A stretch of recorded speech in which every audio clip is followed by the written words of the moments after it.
अरे ठीक है सर, राहुल गांधी जी ने ट्वीट किया है कि जातिगत जनगणना कमेटी ने प्रस्ताव पारित किए। सबसे पहला तो जब पहलगांव में निर्दोष निहत्थे लोगों को जिस तरह उन पर आक्रमण किया गया, मैं समझता हूँ ये आतंकवादी, ये देश पर प्रहार था। और पहलगाम की घटना के लिए जो भी मुंह तोड़ जवाब पाकिस्तान को देना है, उसके लिए भारत पूरी तरह तैयार है। और राहुल गांधी जी ने कहा, खड़गे साहब ने कहा, ना सिर्फ संपूर्ण विपक्ष लेकिन 140 करोड़ एकजुट हैं आतंकवाद का सफाया करने के लिए। और जो भी पर्याप्त और उचित जवाब देना है तो सरकार को देना चाहिए।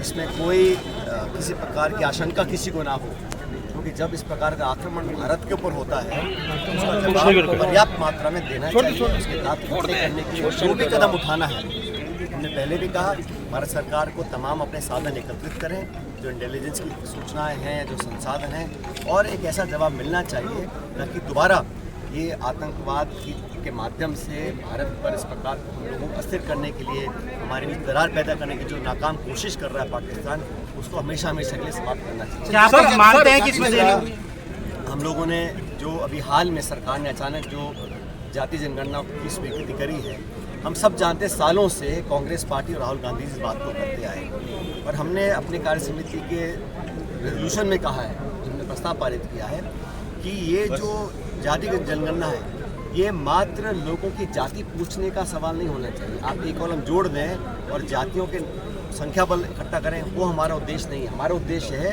कि पूरे देश में लोग जिस स्थिति में रह रहे हैं, उनकी शैक्षिक आर्थिक क्या परिस्थितियाँ हैं, सरकार का कितना लाभ उनको मिल पा रहा है, नहीं मिल पा रहा है, भागीदारी क्या है, उनके परिवार, वो लोग किस हालात में जीवन व्यतीत कर रहे हैं, उसका पूरा विश्लेषण और जो सवाल पूछे जाए, जो डाटा इकट्ठा किया जाए, वो पारदर्शी हो और समयबद्ध तरीके से काम किया जाना चाहिए। प्रधानमंत्री जी ने कहा था, सरकार ने ऐलान किया महिला आरक्षण का, कब घोषणा करी, कब लागू होगा, लेकिन ये जनगणना जो है ये समय सीमा तय कर होनी चाहिए।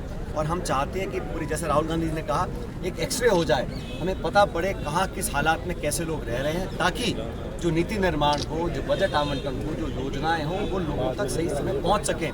कई जगह अब सरकारें जो घोषणा करती हैं उसका कोई साइंटिफिक आधार नहीं है, मनमाने तरीके से लोग इसको इतना बजट, इसको इतना पैसा, जब पूरा विश्लेषण हमारे पास होगा, डाटा हमारे पास होगा, तो हम जाके सही लोगों तक पहुंच सकते हैं, उनकी भागीदारी सुनिश्चित कर सकते हैं। इसको लेकर हम लोगों ने प्रस्ताव पारित किया कि बिना समय खोए, ये जुमले देने की आदत भाजपा सरकार को है, तो हम लोगों की मांग पर, जनता के दबाव में, कांग्रेस के आग्रह पर हमारी लगातार मांग रही, राहुल गांधी जी ने यात्रा जो की थी, भारत जोड़ो यात्रा, उसमें प्रमुख मांग ये थी कि लोगों की गिनती हो, पता पड़े लोग किस हालत में रह रहे हैं, ताकि उन तक सार्थक मदद हम देने में कामयाब हो सके। हमने 2 प्रस्ताव पारित किए थे। मैं उम्मीद करता हूं कि भारत सरकार ये जो जनगणना है, और मुझे आश्चर्य होता है साथियों, भाजपा के तमाम नेता, कार्यकर्ता, मंत्री, मुख्यमंत्री मजाक उड़ाते थे। कांग्रेस के नेताओं को, राहुल जी को अर्बन नक्सल बोलते थे जब हम जाति जनगणना की बात करते थे। क्या भाषण देते थे वो? एक है तो सेफ है, बटोगे तो कटोगे।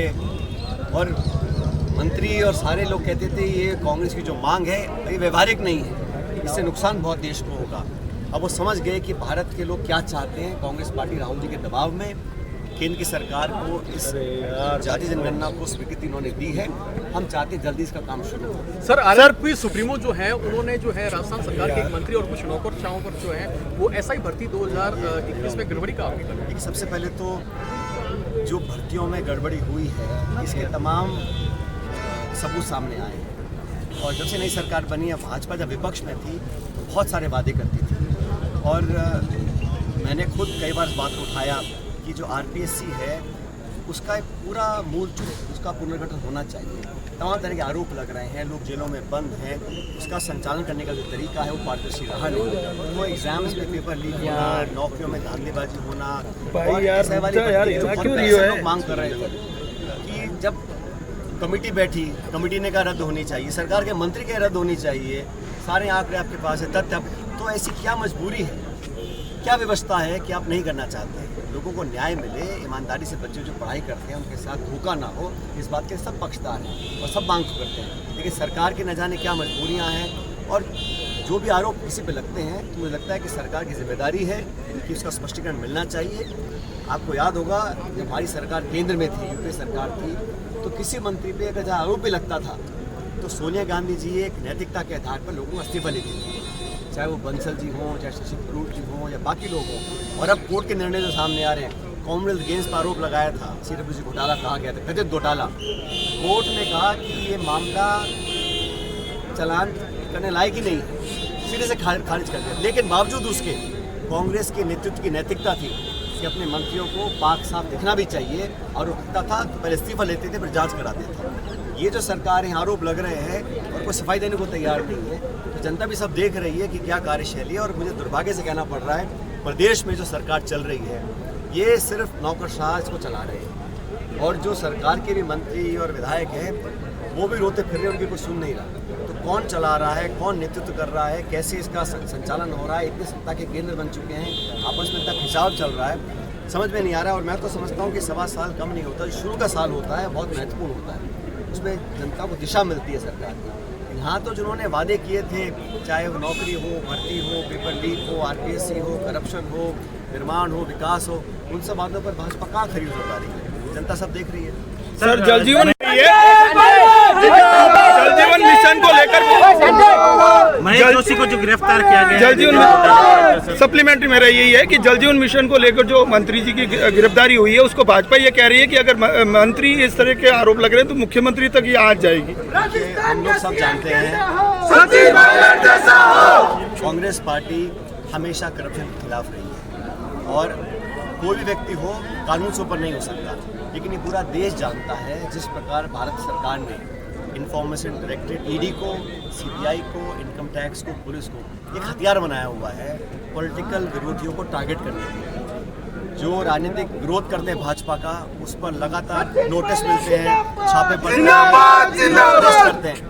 ED का जो कन्विक्शन रेट है वो 1% है। सुप्रीम कोर्ट ने ED को कहा कि तुम लगातार लोगों को अरेस्ट करके लाते हो, तुम केस लड़वाते हो, और 1% लोग कन्विक्ट होते हैं, सिर्फ 1%। मतलब ये सिर्फ लोगों को भयभीत करने के लिए, डराने धमकाने के लिए, जो भाजपा के विरोध में है उसके ऊपर इसी से कार्रवाई करेगी, सिद्ध हो चुका है। लेकिन जांच से कोई डरता नहीं, जांच करिए, लेकिन सिर्फ और सिर्फ राजनीतिक बदला लेने के लिए अगर काम करेंगे तो उसको देखिए। सर खड़गे जी ने मणिपुर को लेकर कहा कि सरकार राजधर्म निभाने में विफल रही है, क्या कहेंगे?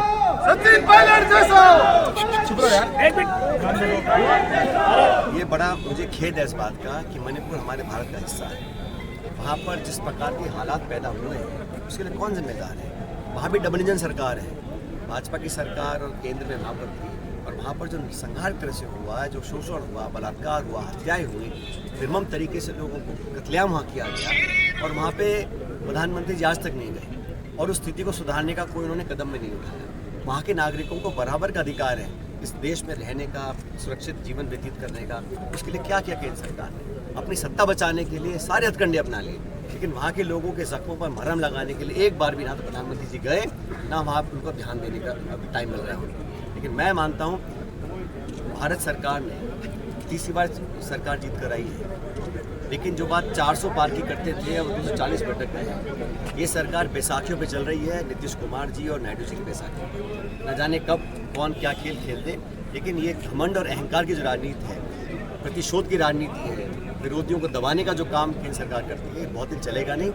राहुल गांधी जी और खड़गे जी और हम सब लोग मिलकर लड़ेंगे। हम लोगों ने अभी अगले कुछ हफ्तों के अंदर हमने संविधान बचाओ रैली हम लोग हर जगह निकाल रहे हैं, देश प्रदेश में, जिला मुख्यालयों पर। और अब ये जो जातिगत जनगणना है इसमें सरकार ने घोषणा कर दी फिलहाल के लिए, लेकिन हम ये चाहते हैं कि घोषणा खाली घोषणा ना रहे। तो कांग्रेस पार्टी पूरा दबाव बनाएगी ताकि ये घोषणा को कारगर साबित करने में कोई पीछे ना हटे।